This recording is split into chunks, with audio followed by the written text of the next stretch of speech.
Hello, friends. Good morning to all. Today, we have to see the next point of determinants of agriculture. In the previous lecture, we have seen how physical factors are affecting on agriculture, and in that, we have seen that relief and climate factor are the physical factors which are directly affect on the overall production of agriculture. So today we have to see soil is the factor or physical factor which directly affect on the overall production of agriculture. So let us see how soil affect on the overall production of the agriculture. As we know that soil is nothing but the uppermost layer of the earth crust, which have a potential of the production, and it is a thin layer. Somewhere it is a thick layer that also determines that also affect on the overall production. So let us see one by one. Soil depth and structure. As we know that soil depth is not even everywhere. Somewhere there is a deep soil, somewhere there is a thin soil, or somewhere there is a thick soil. And the structure is not even. Whatever the layers are there in the profile of the soil, that layers are not same or having a similarity throughout the part of the world or throughout the part of the India even, and that's why soil depth is important part so far the agricultural capacity or agricultural productivity is concerned, because unless and until soil is not having its own depth, the seed can't be germinate.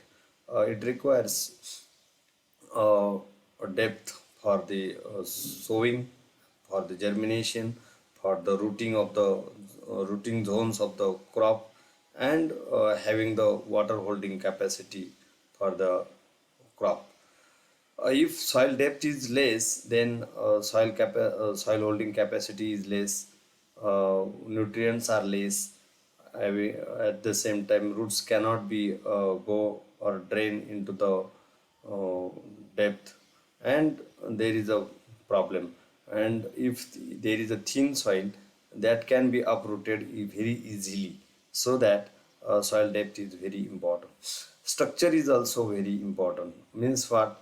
A, B, and C, D, or whatever profile structure or layers are there, that should be very proper. Some layers, uh, if some layers are missed over there, that makes the problem, and which is not suitable for the practice of agriculture. Next one is soil texture and volume of soil particles. Texture determines how and which crop will be grown over there. Texture in the sense how is the fine that particles are. Means we can easily check it with our fingers by taking a soil particles in our hand, that whether this soil is fine or this soil is coarse. If soil texture is fine, then there is a possibility, more possibility of production. And if there is a coarse material or coarse soil, then or the texture is coarse, then there is a less possibility to do the production of the crop. Because as we know that soil, whenever we grow a crop, the roots should be penetrate into the ground, and they can easily penetrate when there is a soil proper soil texture or fine soil texture. If coarse soil texture is there, they do not allow to that root to go inner or to penetrate underground. So that makes the problem.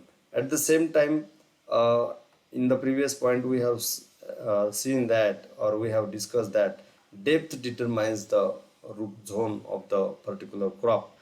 At the same time, soil texture also determines. If soil texture is fine, there is a more possibility to grow the roots, and they, as the roots increased, they can absorb the water, absorb the nutrients, and plant can grow very faster. At the same time, volume of soil particles also determines. If soil particles are very fine, too much fine, then they can easily uh, they can easily hold the water, at the same time they can have a more pores or spaces, air air spaces in that particles. And if the coarse material is there, or if soil particles are thicker or coarse, then that makes the problem to the crop. That is also one important thing. Next is color of the soil. As we know that there are variety of colors of the colors to the soil: black color soil, grayish color soil, white color soil, red color soils. In the Konkan region, are we know that there is a red soil throughout the part of the Konkan, and there is a more availability of iron ore or iron oxide, and that's why the color of the soil is red. At the same time, black cotton soil is available in the plateau region, particularly in the Vidarbha and Marathwada. There is a black cotton soil, and that color also determines the capacity to grow the crop, because black cotton soil having more nutrients, more NPK, more secondary nutrients, and more micronutrients. The color of the soil determines overall production, because whenever there is a decomposition process and leaching process occurs, there is a change in the color, and more decomposed soil means, or more decomposed material means more dark color, and that makes the black to the soil. And whatever the compost material we adding in the soil, that also determine the capacity to grow the crop or overall production. Means what?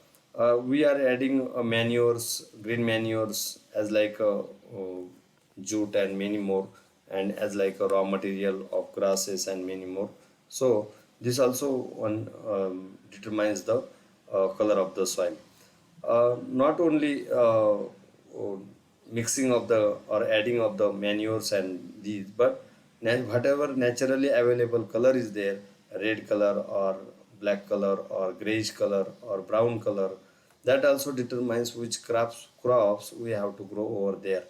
Because in a crop, in a black cotton soil, we have to produce, or we can produce only cotton, and in the red soil we can produce fruits as like a mango, as like cashew, and many more, which are grown in the Konkan region. That also determines the crop we can grow over there. Nature of the soil. Nature means whether that soil is fertile, soil is infertile, or soil is completely infertile. That also determines. And if the soil is fertile, then we can do the we can take the more production. If that soil is not fertile, then there is no uh, possibility of the production. So nature, how is the nature of the soil? That also one important thing. pH of soil. As we know that pH is important for the absorption of the nutrients. If optimum level, that is neutral level, that is 7, if the soil pH is 7, then there is optimum level of that pH, and then it can absorb water easily, nutrients easily, and manures even easily to the crop. If but if the pH is below than the 7, that soils are called as uh, acidic soils, and that's why that is harmful. And if the soil is more than 7 pH, that is called as basic soils. That is also harmful for the crop. Most of the time what happens, whenever the farmers adding fertilizers to the crop, they are not adding in a ratio, or they are not adding in a optimum ratio.